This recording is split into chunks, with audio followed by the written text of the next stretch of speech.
តីពោះហើយមានផ្ទៃពោះមួយសប្តាហ៍ហើយណែនាងជាស្រីស្អីបណ្ដោយខ្លួនឲ្យផើមជាមួយប្រុសទាំងមិនទាន់រៀបការនេះទុកខ្ញុំមិនយកនាងក៏អ្នកផ្សេងគេនឹងយកនាងចោលដូចតែគ្នានឹងហើយកូននៅក្នុងពោះក៏មិនដឹងថាជាកូនខ្ញុំពិតឬក៏អត់ផងកូនបានជ្រុលជ្រោះជាមួយនឹងប្រុសម្នាក់ពេលនេះកូនមានផ្ទៃពោះហើយម៉ែពុទ្ធោកូនម្ដាយ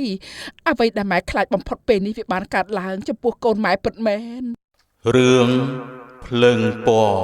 ទីក្រុងនិពន្ធដោយកញ្ញាសងសុរី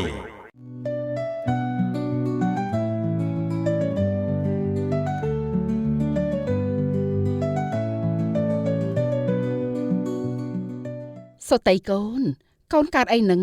មិនក៏ធ្វើមកអញ្ចឹងទាំងព្រលឹមម៉ែ